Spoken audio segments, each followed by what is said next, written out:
여러분도 잘 아시다시피 이렇게 국가적으로 슬픈 일을 겪다 보니까 이 콘서트도 이렇게 몇 차례 연기가 되고 그런 와중에서 이렇게 오늘로 올해는 더 아프게 그립습니다. 그가 그립다 노무현, 그가 그립다 콘서트를 시작하겠습니다.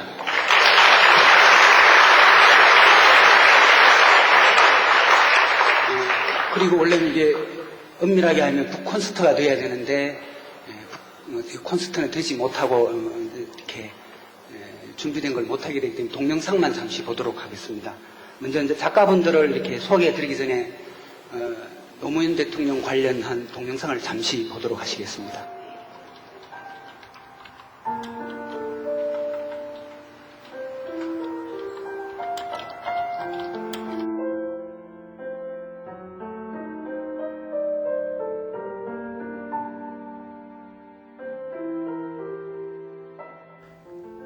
나는 지난 시기 10여 년 정도 정치를 했다. 그 가운데 5년은 국회의원이었고 1년 5개월은 장관이었다. 보통 사람들보다 훨씬 큰 권력과 영향력이 있었던 만큼 마음만 먹었다면 더 많은 사람의 변호인이 될 수 있었을 것이다.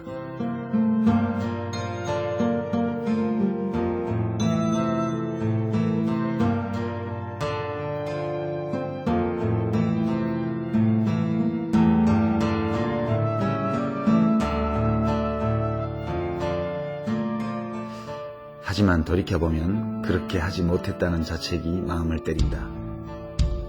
나는 변호인이 된다는 것이 어떤 일인지 깊이 생각하지 않았다.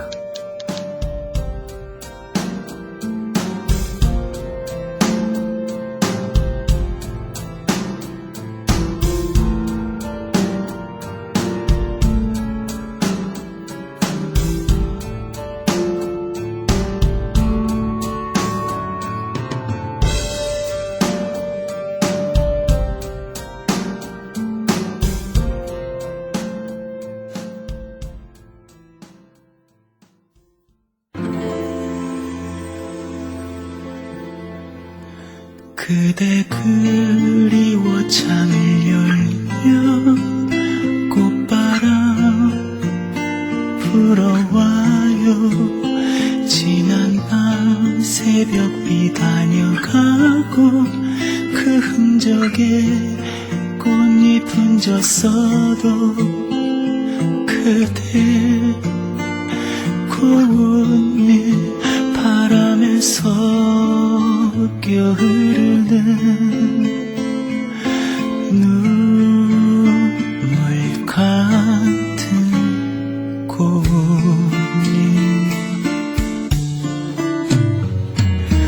어느 날 어느 순간에 알았죠. 그대 목소리 파란색이 있었어요. 어느 날 어느 순간에 알았죠. 그대 이름 떨어진 곳에 있었어요.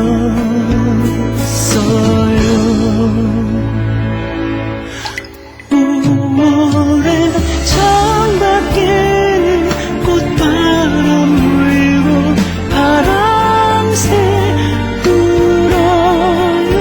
둥글린 그림자 그대일 것 같아 아직도 창문을 닫지 못해요. 오늘 나는 그가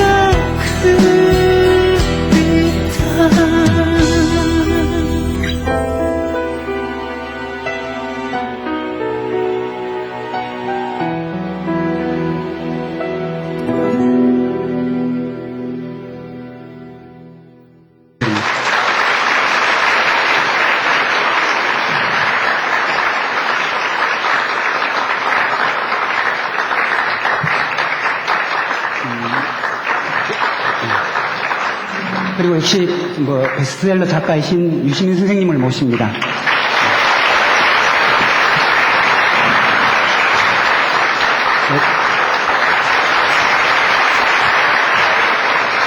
참고로 제가 몇 말씀 덧붙이겠습니다. 이게 콘서트가 연기되고 이런 관계로 불가피하게 유건 선생님은 참석을 못하시게 됐습니다. 그리고 참석 예정이신 정철 선생님은 역시 이제 다른 일정 때문에 이렇게 지금 그게 끝나고 오시기 때문에 조금 늦어질 것 같습니다. 그 점 양해를 부탁드립니다. 그러면 정철 선생님은 도착하시는 대로 다시 소개 올리겠습니다. 그리고 오늘의 이제 진행 상황과 광고 말씀을 잠시 올리면은 북콘서트가 끝나면은 저자분들의 사인회가 있습니다. 적극 참여를 부탁드립니다. 그리고 이 그가 그립다 추모집에 총 22명의 저자분들이 참여하셨는데 저자분들 모두 이 책의 인쇄는 노무현 재단에 기부하기로 결정을 하셨습니다.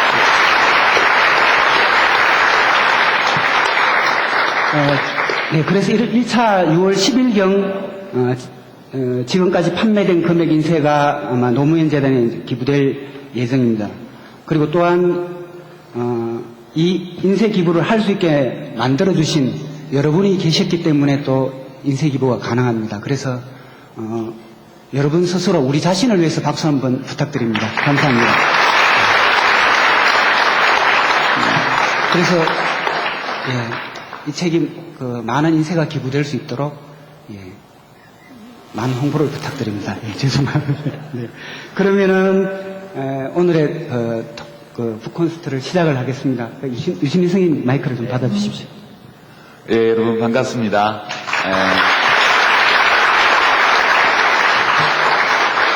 저희는 6시 전에 왔는데, 7시 전에 왔는데, 아무래도 이제 퇴근하시고 오시는 분들이 7시 딱 맞춰 오시기 어려운 것 같아서 조금 기다렸다가 들어왔습니다. 이제 북콘서트 시작하기에 앞서서 다 아시는 것처럼 이제 내일 모레가 노무현 대통령 서거 5주기이고 또 세월호 참사에 아직도 16분이 실종 상태에 있습니다.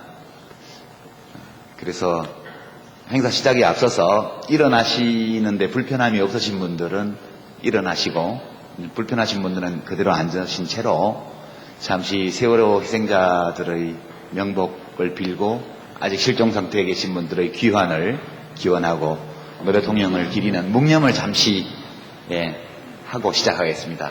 자, 모두 묵상. 바로 마음들이 오시는데 마음들이 그렇게 편하지는 않으셨죠? 이 행사도 원래 5월 9일 예정됐다가 노무현 재단의 추모 행사 5월달에 예정돼 있던 것이 다 취소되면서 4차례 계획했던 이 북콘서트도 5월달에 다 취소되었고 오늘 이제 이 한 번만 행사를 하기로 그렇게 했습니다. 이제 마음이 무거운 이유는 뭐 제가 말씀 안 드려도 노 대통령 5주기도 그렇지만 세월호에서 죽어간 사람들 그리고 그 죽음뿐만 아니라 그 사고가 나게 된 아주 근본 원인, 구조적인 원인, 제도적인 이유 이런 것과 아울러서 사고가 진행되고 있을 당시의 사람들의 행동 그리고 사고가 일어난 후에 관련된 국가기관들이 보여준 모든 것 이런 것들이 우리 모두에게 우리가 어디에 서 있느냐 하는 질문을 던져준 것 같고요. 그다음에 책임이 있다면 누구에게 무엇에 얼마만큼씩의 책임이 있으며 우리들 각자는 내 몫의 책임을 어떻게 감당해야 될까 이런 고민을 또한 우리에게 던져준 것 같습니다. 저는 그런 상상도 해봤죠. 노 대통령이 살아 계시다면 이 사건을 보면서 뭐라고 말씀하실까? 당신 몫의 책임에 대해서 어떻게 말씀하실지 이런 것들이 사실 좀 궁금하기도 해요. 지금은 대통령부터 우리 평범한 시민들까지 모두가 따질 것은 따지되 마음속으로는 자기 몫의 책임을 먼저 생각해 봐야 마땅한 시기이라고 생각합니다. 추모 행사에서 너무 날카로운 어떤 비판이나 이런 것을 하면 안 되겠지만, 박근혜 대통령의 담화를 보면서 짐의 부덕함 때문이다라는 옛말을 연상시키게 하는 추상적 표현 말고 국정의 최고 책임자로서 자기 몫의 책임에 대해서 무엇인가 우리에게 말하는 것이 없었지 않나 하는 아쉬움이 굉장히 많이 남았습니다. 말씀드리다 보니까 우리 모두가 앓고 있는 우울증 증세가 나는 것 같아요. 길 가다 말고 울컥하고 밥 먹다 말고 눈물이 날려고 그러고 잠자리에 들 때 코가 막히고 이런 것들을 모두 다 체험하고 계시려고 봅니다. 오늘 이 그가 그립다 오주기 추모 산문집 발간과 관련된 이 행사를 하면서 슬픈 얘기도 나누고요, 웃긴 얘기도 나누고요. 그러나 다 끝났을 때는 잘 왔다 이렇게 바쁜 와중에 시간 많이 들여서 왔는데 질문지 미리 받은 걸 보니까 순천에서 오신 분도 계시던데요. 얼마나 먼 길을 오셨습니까? 그렇게 오신 모든 분들이 마음속에 약간의 위안 그리고 성찰, 그 희망과 용기 이런 것들을 얻어서 돌아가실 수 있는 그런 행사가 되었으면 하는 소망을 말씀드리면서 이제 시작하도록 하겠습니다. 아까 사회자가 사회 보신 분이 소개를 잠깐 하셨는데 우선 이제 저 끝에 계신 분이 동화작가 노경실 선생님이시고요. 우리 노경실 선생님은 1992년도에 한국일보신 주문예로 등단을 하신 분이죠. 원래는 소설로 등단하셨는데 등단하신 후에는 주로 아이들과 청소년들을 위한 글을 써 오셨습니다. 최근에 나온 책에는 우리 아기 코 잘 때 엄마는 이런 제목의 동화책이 있죠. 혹시 본인 소개를 좀 덧붙이시죠? 제가 간단하게만 소개를 했습니다. 소개라고 할 건 없고요. 저는 어쨌든 그 노무현 정신이 어른들한테 갑자기 어른들에게 일깨워지는 어떤 종소리가 아니라 어린이 청소년들에게도 그때부터 전해질 수 있도록 그런 역할을 할 수 있는 좀 작가들이 많이 나오길 바랍니다. 네. 정여울 선생은 이 연배가 우리 노 선생님이나 저보다는 조금 젊으신 편인데요. 2004년도에 문학동네에서 이제 작품 발표를 하면서 등단을 하셨고 문학평론가입니다. 근데 근년에 쓰시는 글은 문학평론보다는 청소년을 위한 인문교양서 집필에 많이 주력하시는 모습이고요. 제가 좀 뒷조사를 해봤더니 독자들에게 아주 인기 있는 책이 마음의 서재라는 책이 있고요. 최근에 내가 사랑한 유럽 톱10, 이거는 대한항공하고 제휴해서 쓰신 책인데요. 이게 종합 베스트셀러 1위에 오른 것을 보고 무척 제가 기분이 좋았습니다. 나도 꼭 올라와야지 이런 결심도. 제 책은 아니지만 운명이다 가지고 제가 대신 대필해드린 책으로 우리 노무현 대통령이 1등 오르시게는 제가 해드렸습니다. 근데 제가 올라갈 일만 남았겠죠? 우리 정여울 선생님 한 말씀 하시죠? 본인에 대해서. 예, 저는 이렇게 여기 온 것만으로도 너무 기분이 좋고 초대해 주셔서 정말 감사하고요. 사실 문학평론가이긴 한데 요새 들어오는 원고 청탁은 문학평론이 하나도 없더라고요. 개점 휴업 상태고요. 저는 하고 싶은데 이제 제가 다른 사람으로 알려졌나 봐요. 그런데 사실은 문학평론을 한다는 것이 꼭 문학에 대한 해설이나 분석만 하는 것은 아니거든요. 문학 극대주의자라는 말씀을 어떤 분이 하시는데 로자 이현우 선생님이요. 그러니까 문학도 역사도 철학도 그리고 시사적인 문제에 대한 글도 다 문학이 될 수 있다고 생각하신대요. 근데 저도 그런 쪽이거든요. 그러니까 소설과 시만 문학이 아니고 우리가 살아가는 일에 대해서 어떤 순간에든 누군가 필요한 순간에 어떤 이야기의 목소리든 또 서정적인 울림의 목소리든 그렇게 말을 할 수 있는 게 문학의 일인 것 같고 그래서 계속 문학평론가라고 주장하면서 예, 요새도 계속 글을 쓰고 있습니다. 예, 불러주셔서 감사합니다. 네. 저 빈자리는 카피라이터 정철 선생을 위한 자리입니다. 이제 일정 조정이 되는 과정에서 조금 중간에 합류하실 텐데 제가 미리 안내를 드리면 2002년 대통령 선거 때도 제가 알기로는 우리 정철 선생이 노무현 후보 선거 캠페인의 카피라이터로 아주 큰 공헌을 하신 것으로 제가 알고 있고요. 최근에는 카피라이터로서의 일도 하시지만 어떤 에세이 집필을 활발하게 하고 있고요. 메모리 사용법 이런 책은 꽤 유명하고 신간으로는 인생의 목적어 저도 이 책 읽어봤는데 재밌더라고요. 예, 이따 오시면 본인 소개를 조금 더 듣도록 저는 하겠습니다. 순전히 개인적으로 화가 나는 일이 있는데요. 노무현 카피라이터, 제 앞에 붙는 수식어 중에 노무현 카피라이터라는 수식어를 좀 많이 들었고요. 최근에 와서는 이제 문재인 카피라이터라는 얘기를 듣는데, 그게 자연스럽게 연결이 되더라고요. 근데 말씀드렸듯이 재임하셨을 때 제가 뭐 이렇게 크게 한 건 없었고, 돌아가시고 나서 너무 막 힘들고 화나고 그래서 글을 좀 썼던 것 같아요. 그게 이제 나는 개새끼입니다라는 글을 돌아가신 날 썼던 글. 그 다음에 이제 재단 만들어지고 5월은 노무현입니다. 뭐 이런 카피. 이제 그런 것들을 제가 좀 썼거든요. 그래서 노무현 카피라이터가 하다 보니까 그런 얘기를 듣게 됐고, 이어져서 문재인 카피라이터까지 듣게 됐는데, 그 결과가 이제 요 모양이 된 거죠. 일이 안 들어와요. 광고 일이 안 들어옵니다. 그래서 책을 쓰시는구나. 대통령 살아계셨으면 밥은 먹어요 라고 이제 물어보시겠다.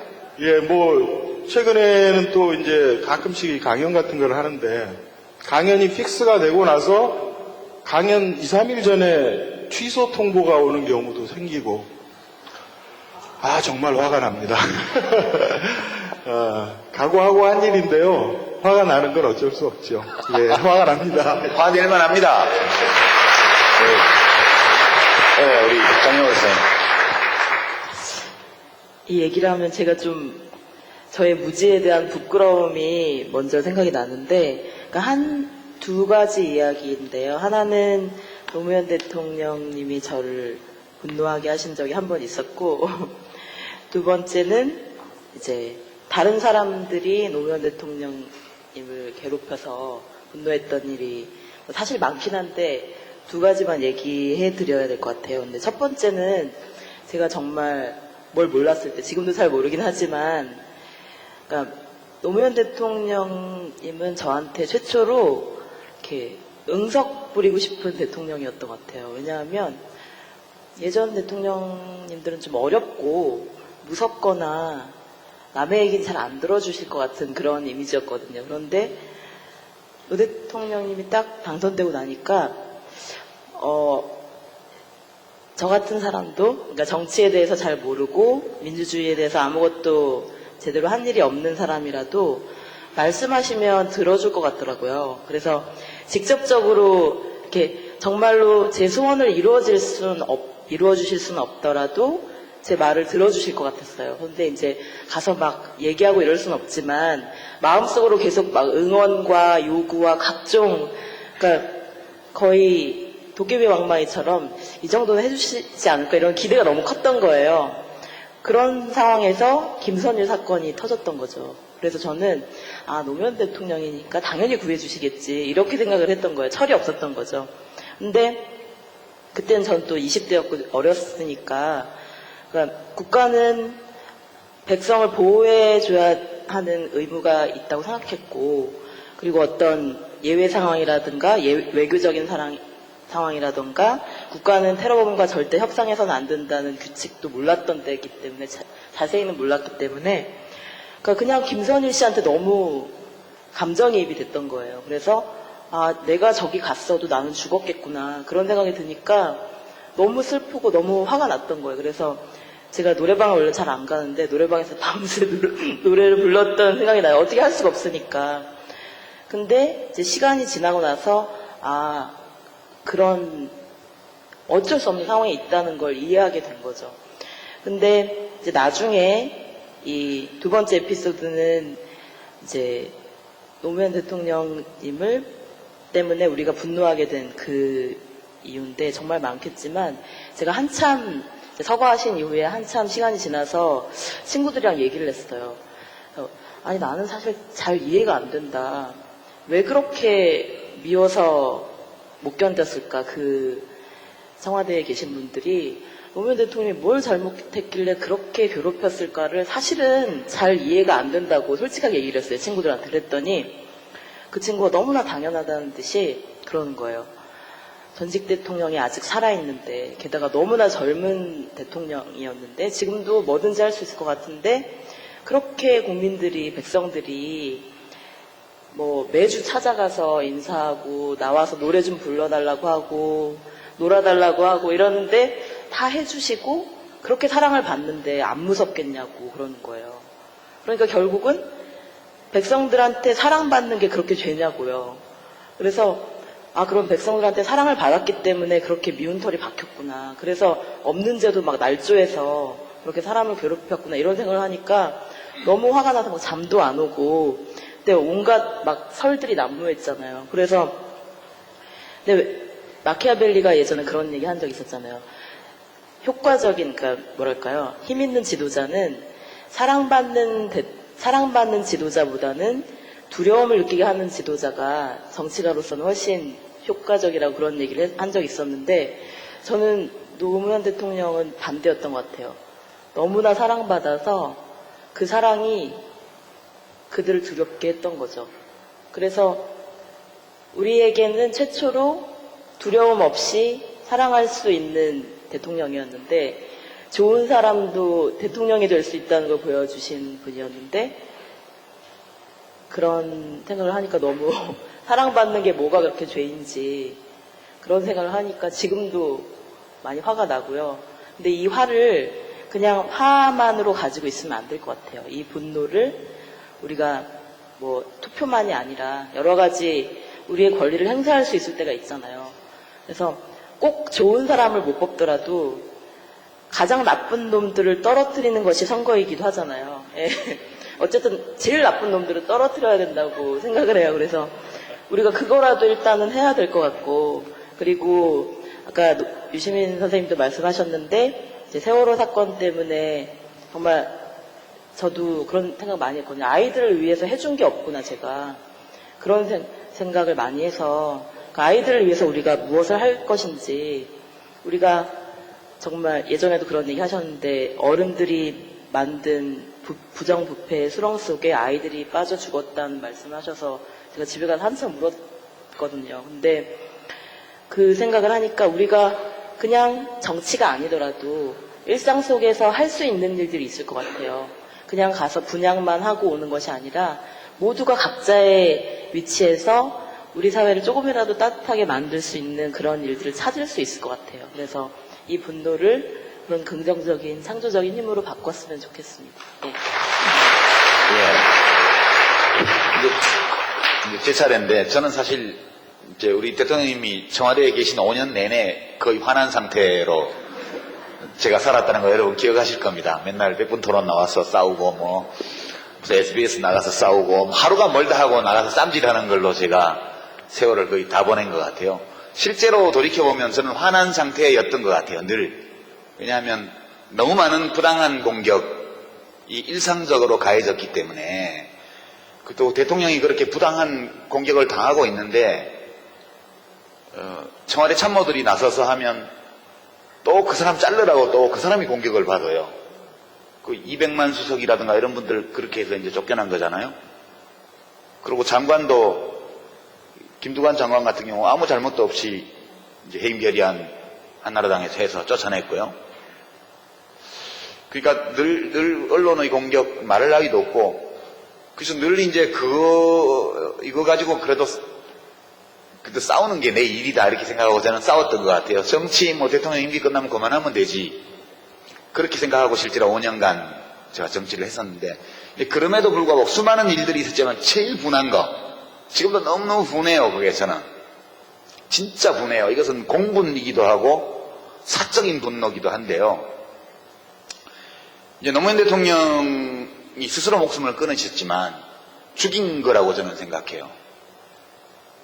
죽어야 되겠다라고 생각하도록 만들었어요. 누가? 우리 정영월 선생님은 소심하셔가지고 청와대에 계신 분 이러는데, 이명박 씨가 그렇게 한 거죠. 그죠? 요새 뭐 세월호 사고 나고 나서 숨만 쉬고 있는지 숨도 안 쉬는지 모르겠지만 뭐 나타나지도 않잖아요. 최초의 원인 제공자 아니겠어요? 설령제 한 20년 있던 거를 25년 30년으로 풀어가지고 18년 넘은 배를 들여오게 만든 사람이 이명박 대통령이잖아요. 적어도 최소한 인간으로서의 도리를 안다면 지금이라도 나의 이것대로 규제 완화가 잘못된 거다, 미안하다, 이 얘기해야 맞는 거 아니에요? 진짜 인간도 아니다 그런 생각이 저는 들어요. 저질이다 이거는. 근데 이미 권력 없는 전직 대통령 욕해본들 뭐 하겠어요. 그렇지만 너무 분한 거는 노무현 대통령은 약점도 많고 그런 분이지만 좋은 사람이었어요. 똑똑하고요. 대학은 안 나오셨지만 지식도 많았고요. 논리적으로 사고할 줄 알고 품격이 있는 분이었어요. 뭐 맨날 조정동에서는 품이 없다고 얘기를 하는데 인간적 품격으로 치면 정말 품격이 있는 분이었어요. 사람을 사랑할 줄 알고 마음을 소통할 줄 알고 자기 잘못이 있을 때 그걸 금방 깨닫고 인정하고 고치려고 노력했던 분이에요. 이게 품격이 있는 인간이죠. 품위가 있는 인간이죠. 이명박 대통령은 진짜 품위가 없는 저질이거든. 저는 노무현 대통령처럼 사랑받을 자격이 충분한 품격이 있는 인간이 그런 야비하고 저열한 인간에게 죽었다. 이게 진짜 분해요. 지금 생각해도 너무너무 분해요. 그리고 복수를 해야 되는데 우아하게 복수를 해야 될 텐데 그 생각을 많이 하죠. 이것은 저는 일정 부분 사적인 감정인 동시에 공적인 분노라고 저는 생각을 합니다. 너무 심한 말을 하면 현직 대통령한테는 또 시끄러워질지도 모르겠지만 박근혜 대통령은 저질은 아닌 것 같아요. 이명박 대통령처럼 저질은 아니에요. 그러나 좀 다른 글자가 들어가는 질 같아요. 여러분 마음대로 상상하십시오. 제가 그 세월호 사고가 날 때 진도에 있었거든요. 팽목항에서 자동차로 10분 거리에 있는 민박집에서 대한민국 현대사에 대한 글을 마무리하고 있었어요. 아침에 잠깐 민박집 아저씨가 저 앞에 배가 사고 났는데 애들은 다 구했다더라, 그렇게 얘기를 해서 그런 줄 알았어요. 점심 먹으러 나왔다가 애들이 다 죽었다는 것을 알게 됐죠. 그 다음날 진도에서 나왔는데요, 잠이 잘 안 오고 밥 먹다가 이렇게 목이 막 막히고 밤에 저 혼자 민박집에서 방문을 걸어 잠겨놓고 막 소리를 지르고 그렇게 되더라고요, 제가. 그래서 그 진도에 더 있으면 안 될 것 같아서 막 그 민박집에 사람도 아무도 없었는데 나밖에 없었는데 막 기자들이 밀려들고 난리예요. 그래서 이제 제가 그날 짐을 사서 나왔는데 박근혜 대통령이 진도체육관에 처음 갔을 때 눈물이 나와야 정상이에요. 그렇죠? 우리의 이 눈물샘이라는 거는 이거는 자율신경이에요. 내가 울어야 되겠다 이렇게 해서 울 수도 있지만 나의 의지와 상관없이 내 마음속에 슬픔이 차오르면 저절로 눈물샘이 자극되도록 우리가 설계되어 있잖아요. 어떻게 그 진도체육관에 와서 안 울 수가 있어요? 저는 그게 정말 이해가 안 되더라고요. 기자회견장에서는 눈물이 나는데 진도체육관에서 왜 안 나죠? 저는 이거는 아닌 것 같다. 우리 사회가 기본적으로 우리가 나눠야 될 것은 마음이잖아요. 대통령도 잘못할 수 있어요. 정부도 작동이 잘 안 될 수가 있습니다. 그죠? 오랫동안 7년차 집권해오는 동안에 옛날 참여정부, 국민의 정부 시절에는 받아 먹더라도 눈치 봐가면서 받아 먹고, 그죠? 받아 먹더라도 할 일은 좀 하고 이러던 사람들이 이명박 대통령 취임 이후 지금 7년째 오면서 이제는 아무 일도 안 하고 받아먹고 해야 될 일을 안 하고 받아먹고 아예 아무 일도 안 하는 상황으로 와버렸잖아요. 부패가 없을 수는 없지만 부패는 어디나 있지만 조심하고 경계하고 눈치 보면서 부패하는 것과 대놓고 하는 건 달라요. 저는 이 세월호 사건의 원인은 부정부패라고 생각해요. 정실 인사, 뇌물 이게 다 돈이 오고 갔든 안 갔든 원칙과 상식에 어긋나는 반칙과 편법, 불법을 저지른 부패잖아요. 그래서 제가 지금도 화가 나는 거는 왜 우리 국민들은 마음으로 소통하는 사람들을 내버려 두고 저렇게 물질에 대한 욕망을 노골적으로 자극하고 타인의 고통에 마음으로 감응할 능력이 없고 왜 이런 사람을 좋아할까? 화가 나요. 예전에 정치할 때는 국민한테 화난다 이런 말 하면 바로 조중동에서 유아무개 드디어 국민 탓까지 이렇게 하기 때문에 제가 할 수 없었지만 이제 정치를 안 하잖아요. 저도 시민이에요. 저도 시민으로서 국민의 한 사람으로서 이제 말해요. 국민들한테도 화가 나요. 저는. 네. 진짜 교감할 줄 아는 수준 있는 인간이 그런 저질에게 죽음을 당하고 그리고 마음으로 교류할 수 없는 사람을 뭘 보고 뽑았는지 모르지만 대통령으로 뽑고 지금도 아이고 대통령 얼굴 상한 거 봐라 얼굴 까칠하다 이러면서 나가서 꼭 1번 찍어야지 이런 분들에게 화가 나요. 저는 이제는 화낼 겁니다. 제가 정치를 다시 하면요 안 돼요. 세일즈맨은 고객이 왕이잖아요. 직업 정치는 세일즈하고 거의 비슷합니다. 무조건 수요자에게 맞춰야 돼요. 내가 제품에 하자가 있는 걸 알아도 경쟁사의 제품에 하자가 있고 내 제품에 하자가 있는 걸 알아도 말할 수 없어요. 그 고객이 불합리한 구매 행위를 해도 나는 팔아야 돼요. 이거 이건 전혀 성격이 다른 일인 것 같아요. 저는 고객들을 앞으로도 상대하는데요. 제 물건 팔려고 상대하는 게 아니고 물건 똑바로 사라고 이야기하는 그런 일을 하고 싶어요. 저보고 돌아오라고 하지 마시고. 네, 마지막으로 화나는 거. 여러분들 하실 말씀 많을 것 같아요. 이번엔 두 분을 제가 맨 앞에 아까 손 들었다가 실패하신 분 드리고 혹시 한 분 더 계신가요? 저 뒤에 여자분이시죠? 예. 저 가운데 뒤쪽 계신 분하고 두 분께 말씀 기회 드리겠습니다. 네, 안녕하세요. 안녕들 못하실 것 같은데 저는 22살 대학생 이승우라고 합니다. 저는 사실 노무현 대통령이라고 생각을 하면 크게 세 대상에게 화가 굉장히 많이 나는 사람입니다. 첫 번째는 일단 노무현 대통령 본인께 되게 화가 나요. 왜냐면 2009년 벌써 5년 됐는데 돌아가셨잖아요. 근데 마지막에 그런 말씀하셨대요. 담배 한 대만 주라고 그렇게 돌아가셨다는데 제가 그땐 미성년자 신분이었으면 불구하고 못다 피신 담배를 다 펴야겠다. 그래서 담배를 폈습니다. 네. 그때 핀 담배를 아직도 못 끊고 있어서 제 건강을 해치고 계신 노무현 대통령께 화가 납니다. 첫 번째는. 두 번째 화가 나는 대상은 정윤호 선생님께서는 이제 그분이라고 표현을 하셨고 유시민 선생님께서는 대놓고 이름을 말씀하셨는데 딱히 한 분이 아닐 수도 있어요. 근데 그분들에게 되게 화가 나요. 2009년 때 여기 계신 분들도 많이 계셨을 거예요. 서울광장 앞에 노제 때 계신 분들도 계실 거고 눈물 되게 많이 흘리셨을 거예요. 수십만이 넘는 사람들이 모여가지고 노란 비행기를 저기서 날리는데 눈물을 되게 엄청 많이 흘렸어요. 여러분들도 그러셨겠지만 유시민 선생님도 제가 뵀거든요. 그때. 근데 이렇게 많은 사람들이 울고 사랑하는 존재인데 이런 죽였어요. 그 사람을.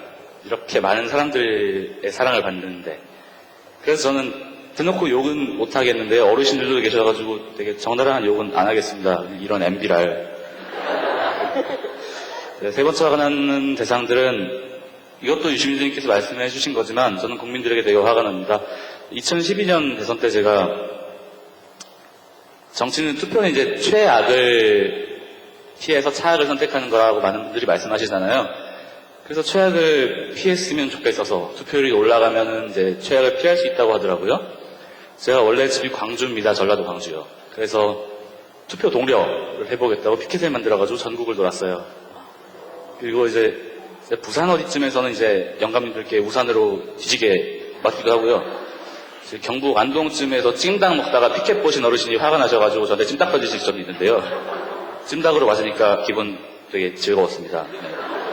근데 결과가 딱 나오고 나니까 이런 네. 이건 무슨 결과인가? 유시민 선생님께서 그거 여러분들 많이 들으시는 말일 거예요. 피를 흘려가지고 공부 독재로 냈더니 국민들은 노태우를 뽑더라. 노무현이 이제 물론 존칭은 돌아가신 거지만 노무현이 죽어가지고 이제 아이콘이 돼서 그들과 맞설 수 있는 아이콘이 되었는데 이제 힘도 있고 구심점도 있는데 이 중심 같은 국민들은 박근혜를 뽑더라. 그래서 그들에게 저는 되게 화가 났습니다. 이게 제가 느꼈던 노무현으로부터 비롯된 세 가지의 화였습니다. 네, 안녕하세요. 28살 이수경이라고 하고요. 저도 화나는 건 좀 많은데 다른 앞에 분들이 다 말씀해 주시고 앞에 패널 분들이 다 말씀해 주셔서 저는 제가 이 자리에 오게 된 이유로 설명을 드릴게요. 저는 사실 대학교 3학년 때까지 정치나 뭐 이런 거에 별 관심이 없었고 뭐 동네 시의원이 누군가 대통령이 누군가는 알았지만 뭐 총리 이런 거에도 진짜 하나도 관심이 없었는데 대학교 2학년 때 일본에 유학을 갔다가 한국으로 돌아왔는데 친구들이 다 무슨 일만 있으면은 이건 다 노무현 탓이다 이렇게 얘기를 하는 거예요. 솔직히 그게 너무 좀 충격이 되게 컸었어요. 도대체 그 노무현 대통령이라는 분이 누구시길래 애들이 이렇게 심지어 자기 시험을 망쳐도 이건 다 노무현 탓이다. 심지어 길 가다 넘어져도 이건 다 노무현 탓이다. 이렇게 말을 너무 심하게 하는 거예요. 그런 거에 너무 화가 나서 도대체 이분이 누구신가 관심을 갖게 되었고 오늘 이 자리까지 왔는데 다른 분들 너무 말씀을 잘하셔갖고 저는 좀 짧게 말하겠고요. 제가 화났던 이유? 제가 대학교 2학년 때 철 없었을 때 정치에 관심도 하나도 없고 아무것도 몰랐을 때 친구들의 그 말장난 같았던 그 한마디에 너무 화가 나서 오늘 이 자리까지 오게 되었습니다. 감사합니다. 네, 질문지들을 좀 주셨는데요. 그 중에 한 3분 정도가 거의 똑같은 질문을 주셔서 이건 해소가 됐습니다. 다시 정치 안 하시나요? 이 질문인데요. 실제로 노 대통령께서 돌아가시기 얼마 전에 제가 마지막 뵈었을 때 4월 20일인데요. 4월 19일 날, 물론 그 뒤에 이제 검찰에 가시던 날도 뵈었고 그러긴 했습니다만 4월 19일 날 이제 저를 버리셔야 됩니다. 이 글을 홈페이지에 올리신 걸 보고 제가 그 다음날 아침에 무작정 차를 타고 이제 엄청 사진이 많이 찍힌 날입니다. 그날. 그날 가서 제가 갔더니 그 시계 얘기를 하시더라고요. 그 시계가 말이야 그러시기에 대통령 저 뭐 그런 얘기 들으러 온 거 아니고요. 옛날에 즐거웠던 이야기들 좀 하려고 왔습니다. 그래서 여사님 모시고 셋이서 이제 밥 먹고 차 마시면서 옛날 얘기를 하면서 좀 한 2시간, 3시간 정도 좀 즐거운 시간을 보냈어요. 그때 경호 맡은 그 책임자분 말씀으로는 며칠 만에 처음 웃으셨다고 그러더라고요. 그래서 제가 나와서 이제 한명숙 총리하고 이해찬 총리한테 전화드려가지고 전화하면 오지 말라고 막 그러시는데 화를 내시는 오지 말라고 절대 오지 말라고 막 얼굴 끄실린다 이러시면서 이제 기자들 있고 하니까 오지 말라고 그러시는데 가니까 되게 좋아하십디다. 그러니까 시골 어르신들이 추석 때 저 못 가겠는데 그러면 그래 바쁜데 회사 일도 바쁜데 안 와도 된다 이러지만 속으로 서운하고 길도 막히는데 말하고 오려고 이렇게 얘기하지만 가면 되게 좋아하시는 거하고 똑같더라고요. 그래서 그 기억도 나고 하는데 그때 4월 20일 날 제가 갔을 때 저한테 진지하게 그렇게 말씀하셨어요. 그 전까지는 저 유아무개 정치적으로 제기를 시켜야 되니까 은평을 재선거에 나가도록 하면 어떨까 이런 얘기를 누구한테 하셨던데 그날은 진짜 이 사회를 바꾸려면 정치만 가지고는 안 되는 것 같다고. 그래서 당신은 정치하지 마라. 그러죠. 그럼 뭐 해요? 그랬더니 젊은 사람들 만나서 강연도 하고 글도 쓰고 그게 더 낫지. 정치는 누가 합니까? 했더니 정치는 정치밖에 못하는 사람들이 하면 되지. 저한테 그러셨어요.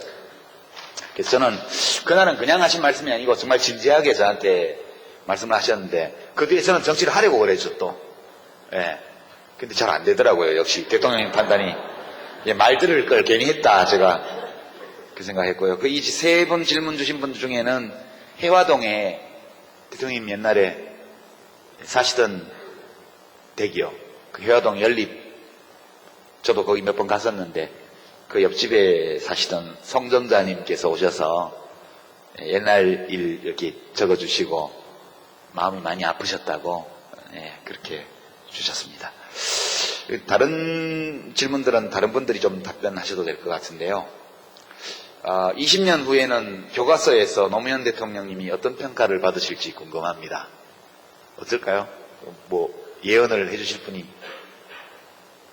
정철 카피께서 한 말씀 어떨까요? 여기 앞에 앉아 계신 분들 말고 몇 분이 일어나서 자기 말씀을 하셨는데요. 되게 이제 노무현을 좋아하는 사람들이 모이는 자리를 가보면은 평균 연령이 한 40대 막 중반 뭐 어떤 때는 뭐 이 정도 됩니다. 물론 여기도 이제 연세 좀 드신 분들도 오셨는데 그래서 몇 년 후에 가보면은 이제 또한 그대로 세월 가듯이 평균 연령이 올라가는 그런 느낌들을 많이 받았거든요. 젊은 친구들은 언제 수혈이 되는 거냐 이런 얘기들을 막 술 마시면서 얘기도 하고 그랬었는데 오늘 22살, 26살, 뭐 24살인가요? 이런 분들이 발언을 해주셨어요. 와 이거 되게 신세계다 저는 이런 느낌을 받았거든요. 그러니까 젊은 친구들이 이제 다 물론 이제 이명박, 박근혜 덕분이겠지만은 노무현 대통령을 다시 보게 되고 처음 공부하게 되고 거기에 대해서 어떤 자부심 같은 거를 자랑스러워하고 이런 사람들이 늘어나는 그런 현상을 오늘 이 자리에서도 저는 봤다고 생각을 하고요. 그렇게 되면은 20년 후에는 그 역사 교과서의 표지가 노란색이 되지 않을까 생각을 합니다. 이 다음 질문지에 대한 답은 제가 한마디만 더 한마디 더 붙이시죠. 저는 이제 어린 청소년 작가로서 오늘 사실은 여기에 많은 청소년들이 좀 왔으면 생각을 했습니다. 그 이스라엘의 디아스포라의 역사를 거치면서 땅도 없이 흩어져 살 때 그들은 끊임없이 할아버지가 아들에게 동생에게 전해줬을 역사를 그 전달자의 그 역할이 없었으면 지금 이스라엘도 없었죠. 근데 우리는 그 역할이 좀 약합니다. 그냥 여기서도 소수의 끼리끼리 모이는 경우가 있는데 끊임없이 우리는 계속 전달해주는 그 역할들을 여러분이 맡으셨고 다음에 또 이런 기회가 있다면 좀 20대도 좋지만 그 아래 동생 데리고 오세요. 그러니까 이게 그런 좀 전달하는 청소년들이 좀 많이 우리 역사를 알고 살았으면 좋겠습니다. 그럴 때 20년의 교과서는 우리가 굳이 노력 안 해도 정의가 평화, 공의가 실려 있을 거라 생각합니다. 다음 질문은 표현이 약간 모호하게 돼 있긴 합니다만 많은 분들이 이 고민을 하실 것 같아요. 질문하신 분 성함은 안 적혀 있는데요. 그대로 읽으면 악한 자에게 맞서기 위해서는 어떻게 해야 하는 건가요? 더 큰 힘, 괄로 열고 악, 괄로 닫고 이 되어 이겨야 하나요? 아님 저항하다 밟히고 좌절하면서도 소신을 지키는 것이 옳은 건가요? 참 답하기 어려운 철학적인 질문인데요. 이게 아마 아주 젊은 분이 주신 질문 같아요. 그래서 청년을 위한 인문학을 많이 집필하시는 정여울 선생님께서 답변을 좀. 제가 하면 선생님도 해주실 거죠? 예. 이 질문이 사실 저도 항상 고민하는 문제거든요. 악에 저항한다는 것은 그러니까 그런 것 같아요. 저는 좀 어릴 때는 악에 저항하는 영웅들은 좀 따로 있다고 생각했어요. 그런 사람들은 굉장히 힘이 세거나 아니면 시지프스 신화에 나오는 그 신화 속의 인물들처럼 인내력이 강하거나, 예, 아니면 그런 그 간을 쪼아먹히는 고통을 당하면서 계속 그렇게 사는 프로메테우스 같은 사람들이, 그러니까 영웅들이 그런 걸 할 수 있을 줄 알았어요. 그런데 제가 시간이 지날수록 느끼는 게 그냥 신문에 나오고 TV에 나오고 이런 것이 아니라 우리 사회를 지키는 힘들에 대해서 저는 계속 생각을 하는데, 그러니까 위에서는 힘 있는 사람들은 우리가 만약에 무슨 거대한 낙하산을 타고 있다면 낙하산에 자꾸 구멍을 내는 거예요. 그래서 자꾸 막 비가 들이치고 정말 낙하산이 떨어지게 만드는 그런 사람들이 있어요. 그런 사람들이 청와대나 국회를 중심으로 밀집돼 있죠. 그런데 그 낙하산을 끊임없이 꿰매시는 분들이 있는 것 같아요. 그 꿰매시는 분들이 유시민 선생님 같은 분들이고, 여기 오신 분들이고, 그리고 왜 어떤 불의가 모든 분야에 걸쳐 있잖아요. 그래서 어떤 분들은 정말 매일매일 그것과 싸우시거든요. 그런 분들을 봐요. 아까 그렇게 투표 독려하러 가시는 그런 것도 그 낙하산을 꿰매는 일인 것 같고, 그리고 사실 학교에서 강의하는 것도 쉽지가 않아요. 애들이 계속 학점만 신경 쓰고 토익만 공부하겠다고 하고, 제가 글쓰기 강의하고 있으면 애들이 기말고사 준비를 하고 있어요. 다른 과목을 계산기 내놓고, 제 수업에는 계산기가 필요 없는데. 그래서 그런 것들을 보면서 아, 어른들이 애들을 망쳤구나. 정말 저는 아무리 열심히 강의를 해도 안 들어주는 애들이 있거든요. 그런 걸 보면서 아, 나도 이걸 열심히 하면 나도 낙하산을 조금 깨물 수 있지 않을까, 그런 생각을 하거든요. 그래서 그걸 너무 어렵게만 생각하지 마셨으면 좋겠어요. 그리고 저희 이제 친구들이랑 농담할 때 그런 얘기 한 적이 있었거든요. 약한 사람들이 강한 사람들한테 저항을 할 때 강한 사람들이 사실은 굉장히 긴장한다는 거예요. 예, 이거는 제가 학교 다닐 때 에피소드인데, 이제 제가 학교 다닐 때 저는 이제 한총련 노선은 참 싫어했는데, 근데 그 한총련 96년 때 굉장히 심각했었잖아요. 근데 그때 거의 매일 집회가 있었는데, 그때 당시에 제 정말 철없는 시절에 남자친구가 파이프를 들고 나간 거예요. 예, 나갔는데 정말 그 어두운 골목길에서 파이프를 든 한 수백 명의 학생들이 골목길에서 확 나타나니까 그 전경들이 움찔하더래요. 예, 이게 젊은 분들은 잘 모르실 것 같아요. 전경들이 정말 무서워하더래요. 자기네들이 중무장을 하고 있는데 대학생들이 그냥 겨우 정말 뭐 낡아 빠진 쇠파이프, 강목 이런 거 들고 뭘 알겠어요.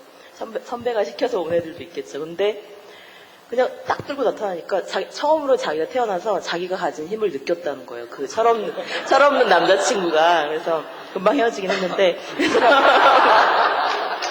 근데 저도 계속, 그러니까 여러 가지 주변 사람들의 얘기를 들어보고 하면, 문학작품을 보기도 하고, 모든 사례들을 보면 강자들이 약자의 저항에 대해서 마음 편한 적은 한 번도 없었어요. 예. 항상 긴장했고, 그래서 강력하게 진압을 하고, 프랑스 혁명도 그렇게 잔인하게 진압을 하고, 그들이 잔인하게 진압할수록 그들이 두렵다는 뜻이거든요. 예. 노무현 대통령이 그렇게 사랑받았기 때문에 그들에게 두려움을 준 것처럼, 우리가 가만히 있으면 있을수록 세상은 더 나빠지게 돼 있거든요. 그러니까 이거를 너무 한 번에 하려고, 예, 뭔가 우리가 악해지는 게 강해지는 거라고 생각하지 마셨으면 좋겠어요. 우리가 2명만 힘을 합쳐도 그건 큰 힘이니까요. 예. 예. 제가 최근에 어디 책을 읽다가 본 규절인데요. 선생님, 착한 사람하고 나쁜 사람이 싸우면 누가 이겨요? 그렇게 질문을 하니까 답이 힘센 놈이 이기지. 예, 착한 놈하고 나쁜 놈하고 싸우면 누가 이기냐? 힘센 놈이 이겨요. 착하든 나쁘든. 근데 노 대통령께서 이제 봉하마을 사시면서 마지막에 남기신 말씀들이나 글들이 나중에 진보의 미래라는 책으로 이제 나왔죠. 거기 보면 그 버스 이야기가 나오죠. 이제 부산에서 진영 가는 버스인데 중간에 어디 섰어요. 버스가 복잡해요. 그러니까 이제 사람들이 야 운전사 양반 그만 태워서 비잡다, 이제 경상도 말로 비잡다 그만 태워서 이러면 이거 보수예요. 좀 안으로 좀 들어가 봅시다, 같이 타고 가게, 이렇게 말하면 이게 진보래요. 그게 이제 노무현 대통령의 보수 진보 분류법이었어요. 이제 그분은 무슨 복잡한 문제든 이렇게 쉽게 바꿔내는 능력이 있는 분이셨어요. 그러니까 언어 감각이 거의 마술사의 수준에 있으신 분이세요. 그런 점에서는. 그러니까 비잡다 그만 태워라 이렇게 얘기하는 건 보수고, 좀 안으로 좀 들어갑시다, 같이 타고 가게, 이렇게 말하면 진보라는 거죠. 그 차이가 뭘까요? 저는 그것이 타인의 고통, 타인의 아픔, 다른 사람의 소망에 감응하는 능력의 차이라고 봐요. 그 감응 능력이 적은 사람이 보수가 돼요. 그 감응을 잘하는 사람이 진보적이에요. 그러니까 보수 진보는 무슨 노동자 계급이라서 진보가 되는 게 아니에요. 제 생각에는 노동자 계급에 속해도 타인의 고통에 감응할지 모르면 자기 임금 올리는 데만 관심이 있는 거예요. 그죠? 자기는 강남에 사는 뭐 몇백억 부자지만 다른 사람의 고통에 너무 마음이 아픈 사람은 희망버스를 타고 한진중공업으로 가는 거예요. 이게 어찌 보면 계급적 귀속이나 이런 것들은 여러 요인 중에 하나고 그다지 중요한 것이 아닐 수도 있다, 저는 그렇게 생각을 합니다. 이렇게 생각하니까 저는 막시스트가 못 되는 거죠. 네? 막스가 18살 때 쓴 글을 보면 저는 되게 좋아하는 문장인데, 그때는 뭐 작가도 뭣도 아니었던 거예요. 사회주의자도 아니었던 거죠. 근데 그런 문장을 썼대요. 이 세상에 모든 사람들 중에서 행복하지 않은 사람이 한 사람이라도 있다면 나는 그런 세상에 살고 싶지 않다고. 마르크스는 그런 감흥 능력이 아주 굉장히 컸던 사람이죠. 제가 세월호 사고가 나고 나서 뭐 국민 미개 국민 뭐 이런 얘기 돌고, 뭐 대통령이 죽였냐, 뭐 왜 대통령 보고 그냐, 뭐 유족이 무슨 벼슬이냐, 이런 말들이 주로 새누리당 주변에서 많이 나오는 건 아시죠? 예.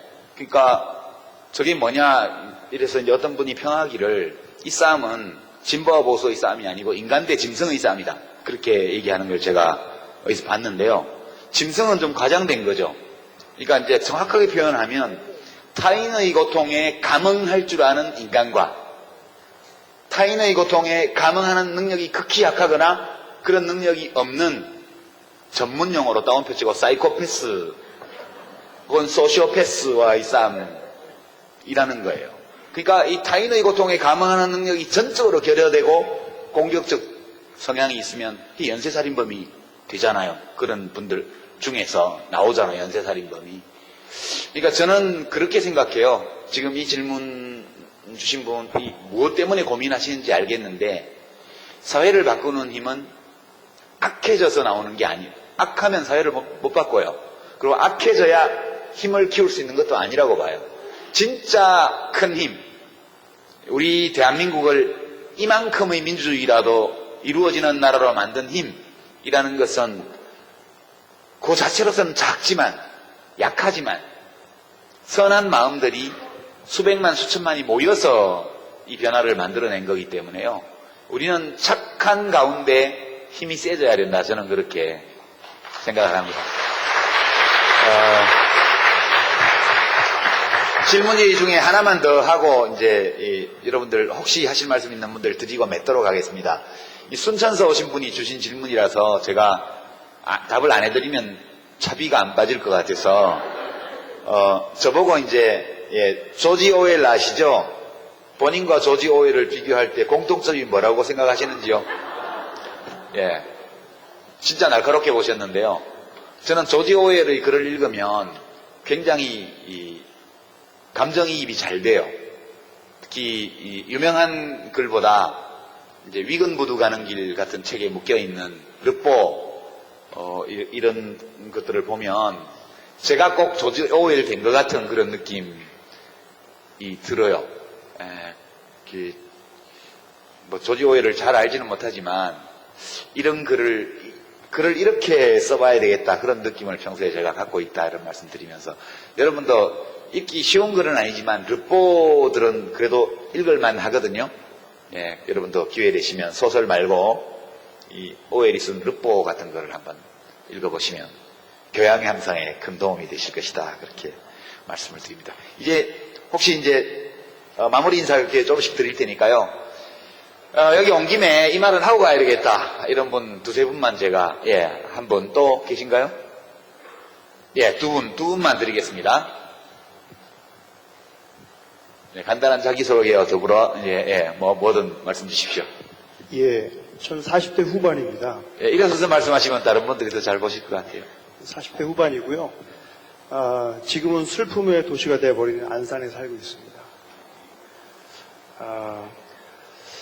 대통령께서 살아계셨다면 설사 그분이 책을 쓰시지 않으셨다 할지라도 그분을 좋아하는 많은 분들이 책을 쓰셨을 때 아마도 이 자리에 나와서 질문을 받으실 수도 있는 분이라고 저는 생각을 합니다. 그 장관님께 제가 노무현 대통령이 살아계시다면 그분께 드리고 싶은 질문을 대신해서 장관님께 드리겠습니다. 호칭 별로 안 좋으시죠? 부르는 사람 마음입니다.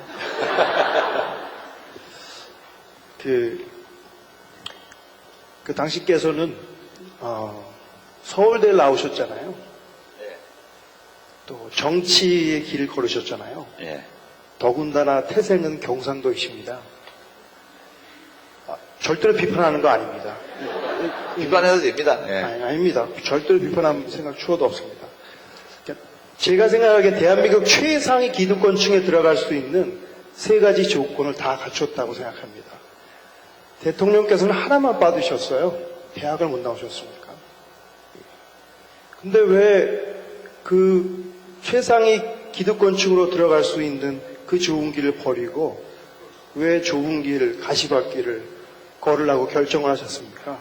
왜 노무현 대통령은 그 길을 결정하셨을 거라고 생각하십니까? 대통령은 못 되셨을지라도 한나라당의 국회의원으로 국회의장 정도를 하시고 지금쯤이면 강남에 빌딩 한 3개쯤 갖고 계셔서 가족과 함께 행복하게 사실 수도 있지 않았겠습니까? 왜 대통령은 아니면 장관님께서는 그 길을 버리시고 왜 좁은 길로 들어섰습니까? 그런 결정을 하게 된 가장 큰 힘이 무엇입니까? 제가 이 질문을 드리는 이유는 우리의 모든 이 나라 백성들이 자기의 아주 작은 사소한 일에서 갈림길에 닥쳤을 때 이러한 결정을 해야 된다고 저는 생각하기 때문입니다. 저 또 있습니다. 저 이 질문을 꼭 해야 됩니다. 두 개의 질문을 하고 길지 않게 답변을 해주시고 마지막 저에게 한마디만 더 할 수 있는 기회를 좀 주십시오. 두 번째는 저는 한 번도 제 생애에 1번이라는 숫자를 선거 투표에 한 적이 없습니다. 제 아이들에게는 얘들아 대한민국의 대통령이 많은데 기억할 거 없고 딱 2명만 기억하면 된단다 라고 가르치고 있습니다. 근데 제 안에 갈등이 있어요. 저는 기독교 신자입니다. 아주 독실한. 그러니까 저들이 저와 수단은 다르지만 목적은 같은 사람이라고 믿고 싶어요. 싸울 수는 있지만 저들도 대한민국을 좋은 나라로 만들기 위한 마음을 갖고 있다는 진정성을 갖고 있는 집단이라고 믿고 싶습니다. 근데 아시겠지만 세월호나 이명박 대통령 재임 기결이나 저는 그런 생각이 절대로 들 수가 없어요. 장관님께서는 정치를 하셨으니까 정말 이 시대의 보수의 정치 집단들이 정말 악입니까? 아니면 장관님이 생각하신 그런 나라를 만들고 싶어하는 진정성이 있는 사람들인데 단지 장관님과 아니면 대통령님과 수단만 다르게 생각하는 사람들입니까? 이 두 가지 질문 충분히 답변을 좀 해주시고요. 저한테 짧게 한마디만 더 할 수 있는 기회를 주셨으면 감사하겠습니다. 두 번째 발언하실 분 저 가운데 뒤쪽. 안녕하세요. 떨립니다. 저는 현재 지금 중학교에 교사로 근무를 하고 있고 3주 전에 죄송합니다. 제가 지금 우울증이어가지고 단원고에 지원을 나갔다가 왔습니다. 그래서 죄송합니다. 예, 지원을 가서 이제 노제 지원을 하고 이제 아이들 보내고 왔었는데 보내고 와서 이제 동영상을 받았습니다. 근데 그 동영상 제 지인분께서 동영상을 보내주셨는데 그 두 가지였는데 첫 번째가 그 서해 그때 그 태안에 기름 유출 사고 났을 때 이제 노무현 대통령께서 내려가셔서 하셨던 말씀이 제가 책임질게요. 다시 사람들 찾아오게 할게요. 모든 최선을 다할게요.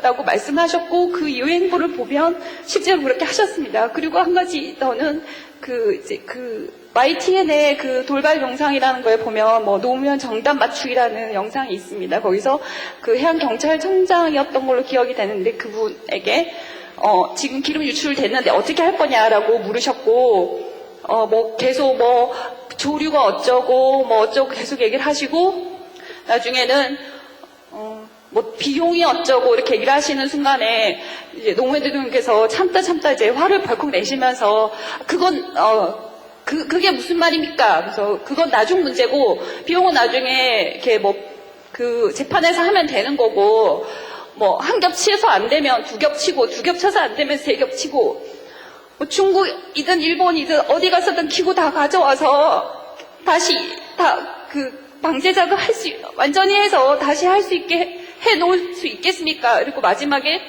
이제는 국민이 용서하지 않을 겁니다. 라고 말씀을 하세요. 그리고는 이제 해양청장이 반드시 막도록 하겠습니다. 라고 하고는 그때 이제 노무현 대통령께서 고개를 끄덕끄덕 하시는 장면을 보고 되게 밤새 울었던 기억이 나거든요. 그래서 그러니까 지금 저희가 해야 될 노무현 대통령께서 가셨지만 노무현 정신이나 노무현 가치는 남아야 된다고 생각을 합니다. 그래서 우리가 해야 될 일이 무엇인지 투표하시고요. 그리고 주변에 계신 어르신분들에게 동영상 보여드리시고요. 지금 언론도 문제가 많지 않습니까? 그러니까 말로 하는 것보다 동영상 보여드리고 좀 더 설득하고 포기하지 않고 노무현 대통령께서 평생을 소신을 가지고 지키셨던 것처럼 저희들도 함께 지켜나갔으면 좋겠습니다. 예, 고맙습니다. 예, 오늘 행사, 북콘서트 전체에서 우리가 담아가야 될 말씀이, 지금 말씀해주신 우리 학교 선생님, 그 말씀 아닐까 싶어요. 우리가 해야 할 일, 우리가 할 수 있는 일 찾아서, 우리들의 일상적 생활 공간 안에서, 하는 거예요. 그렇게 해서, 선한 마음, 선한 지향, 이런 것들이 더 많은 사람들을 마음으로 연결할 수 있도록 이렇게 해나가는 게 우리들의 할 일이다. 저는 그렇게 받아들이고요. 첫 번째 질문 주신 분 질문은 이게 둘 다 간단치 않은 질문이긴 해요. 근데 이제 노 대통령께 제가 이렇게 직접 여쭤본 적은 없어요. 왜 이 길을 오셨습니까? 그러나 이제 제가 느끼는 바가 있죠. 느끼는 바가 있고 그런데 여러 가지 답을 할 수 있겠지만 이제 제 경우도 그러하고 노무현 대통령 경우도 그렇고 이게 왜 정치를 했을까? 왜 대통령이 되려고 하셨을까? 왜 그런 방식으로 대통령직을 수행하셨을까? 그리고 왜 그런 식으로 떠나셨을까? 이 전체를 생각해 보면 노무현 대통령은 자기 자신을 굉장히 적극적으로 표현하고 사신 분이라는 생각이 들어요.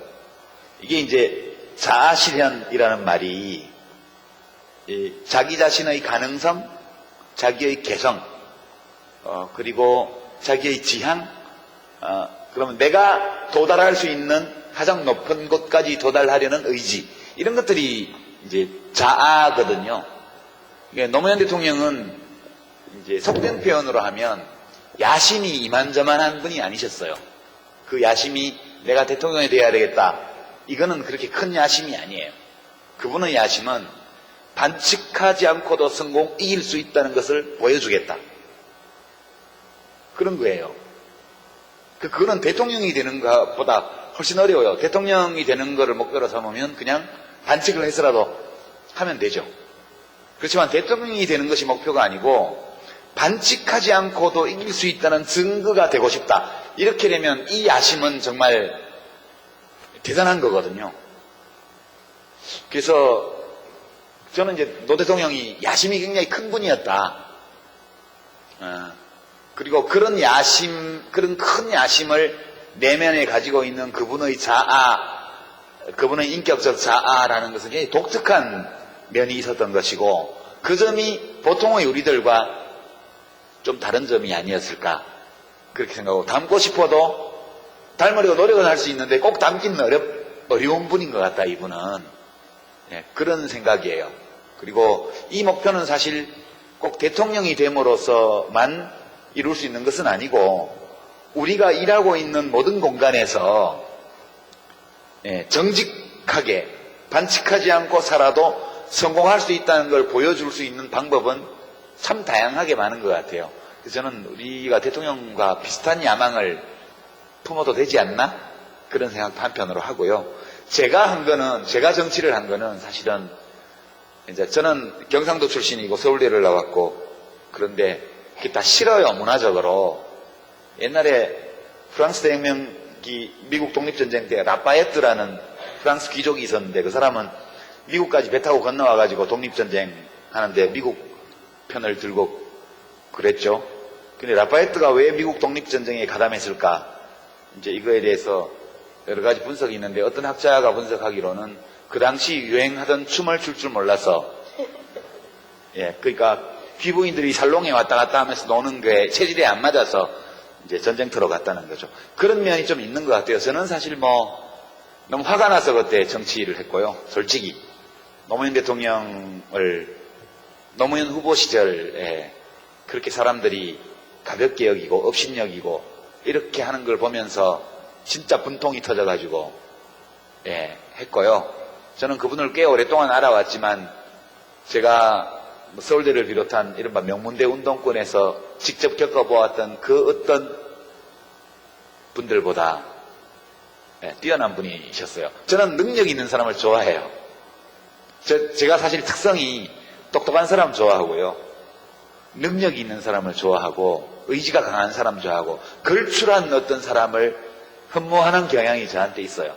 근데 노무현 대통령은 제가 본 모든 정치인 가운데 가장 걸출한 분이셨는데, 사람들이 그걸 인정 안 하고 그분보다 훨씬 못하면서 또 자기가 더 훌륭하다고 생각을 하고, 생각만 하면 좋은데 드러내놓고 그런 걸 표현하고 하는 것이 저로서는 참 참기 어려워서, 그래서 자원봉사를 했고, 그러다 보니까 정당도 하게 되고, 그러다 보니까 국회의원도 되고, 그러다 보니까 장관도 하고, 이렇게 이제 왔던 거죠. 저는 어떻게 보면 제 결단으로 정치를 했던 것은 아니었죠.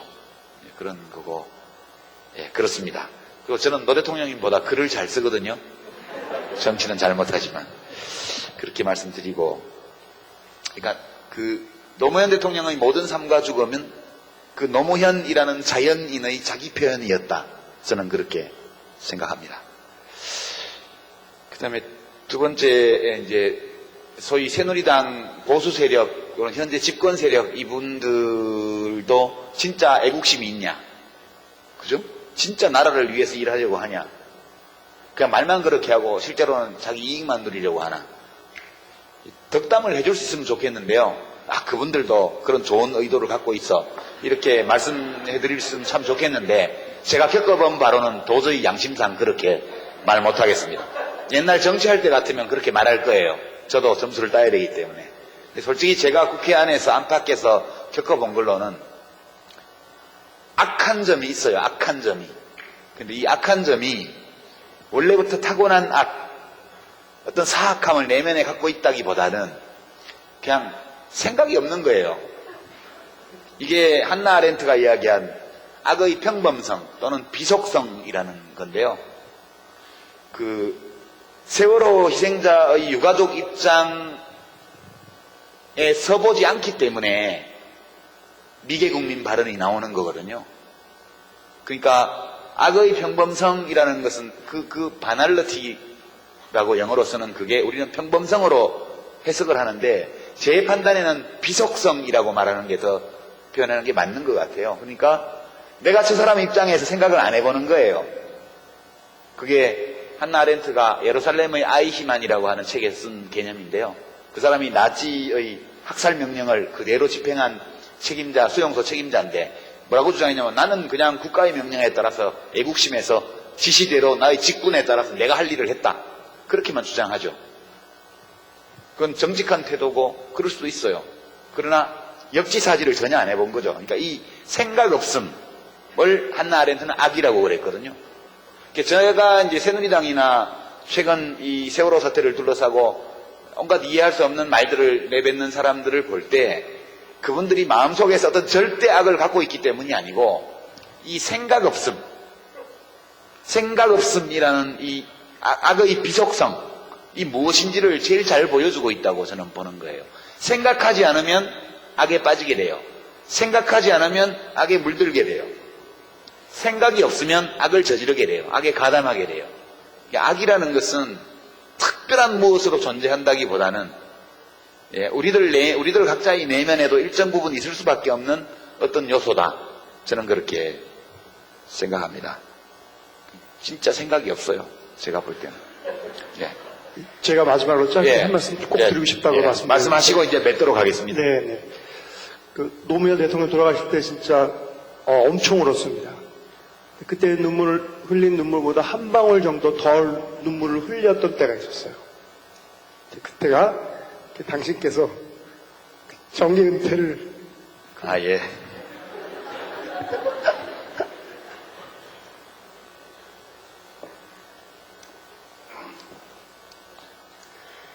마지막 한마디입니다.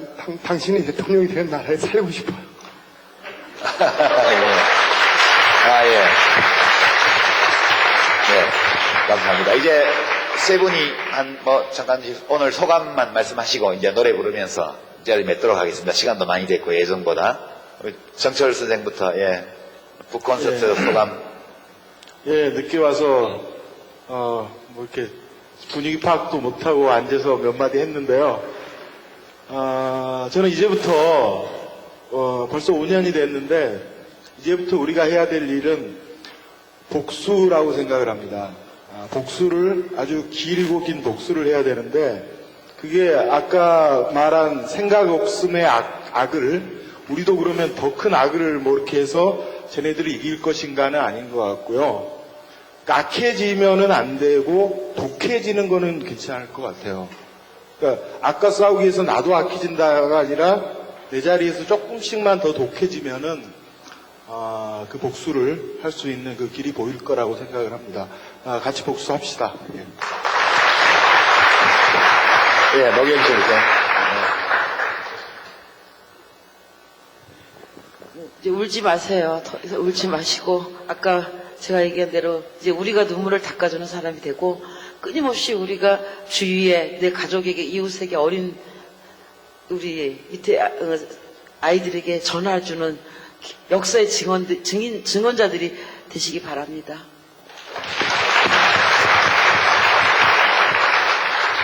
네, 저는 얘기 다 한 것 같은데 여러분들의 얘기를 들을 수 있어서 더 좋았던 시간인 것 같아요. 그래서 정말 사실 울고 싶어서 오신 분들이 되게 많은 것 같아요. 근데 마음껏 우셔도 되니까 좀 더 우시고 가는 길에도 우시고 또 우리의 울보 대통령 노무현 대통령을 기억하면서 많이 우시고 그 눈물의 힘을 더 멋진 일에 쓰셨으면 좋겠습니다. 감사합니다.